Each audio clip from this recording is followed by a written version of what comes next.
chapter 30. Make an altar of acacia wood for burning incense.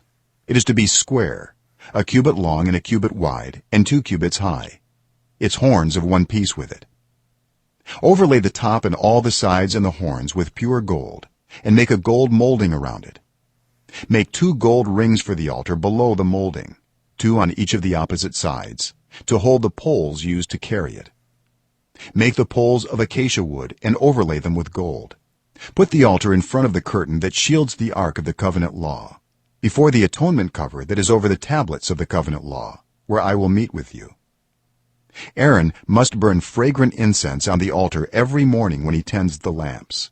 He must burn incense again when he lights the lamps at twilight, so incense will burn regularly before the Lord for the generations to come. Do not offer on this altar any other incense or any burnt offering or grain offering, and do not pour a drink offering on it. Once a year Aaron shall make atonement on its horns. This annual atonement must be made with the blood of the atoning sin offering for the generations to come. It is most holy to the Lord. Then the Lord said to Moses, when you take a census of the Israelites to count them, each one must pay the Lord a ransom for his life at the time he is counted. Then no plague will come on them when you number them. Each one who crosses over to those already counted is to give a half shekel, according to the sanctuary shekel, which weighs 20 gerahs. This half shekel is an offering to the Lord. All who cross over, those 20 years old or more, are to give an offering to the Lord. The rich are not to give more than a half shekel, and the poor are not to give less when you make the offering to the Lord to atone for your lives. Receive the atonement money from the Israelites and use it for the service of the tent of meeting. It will be a memorial for the Israelites before the Lord, making atonement for your lives.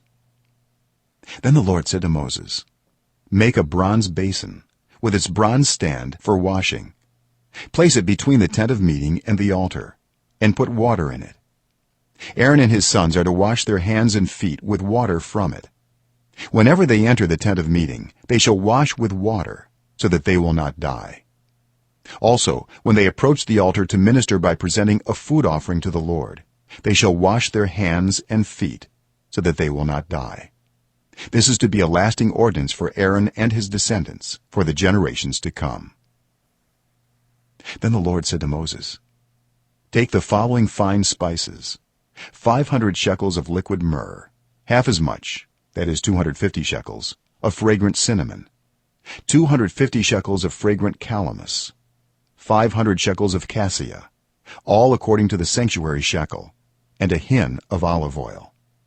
Make these into a sacred anointing oil, a fragrant blend, the work of a perfumer. It will be the sacred anointing oil.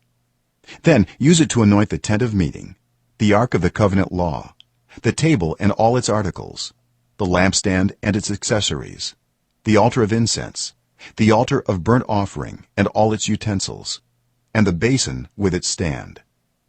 You shall consecrate them so they will be most holy, and whatever touches them will be holy. Anoint Aaron and his sons and consecrate them, so they may serve me as priests. Say to the Israelites, this is to be my sacred anointing oil for the generations to come. Do not pour it on anyone else's body, and do not make any other oil using the same formula. It is sacred, and you are to consider it sacred. Whoever makes perfume like it and puts it on anyone other than a priest must be cut off from their people. Then the Lord said to Moses, take fragrant spices, gum resin, onycha and galbanum, and pure frankincense, all in equal amounts, and make a fragrant blend of incense, the work of a perfumer. It is to be salted and pure and sacred. Grind some of it to powder and place it in front of the ark of the covenant law in the tent of meeting, where I will meet with you. It shall be most holy to you. Do not make any incense with this formula for yourselves. Consider it holy to the Lord. Whoever makes incense like it to enjoy its fragrance must be cut off from their people.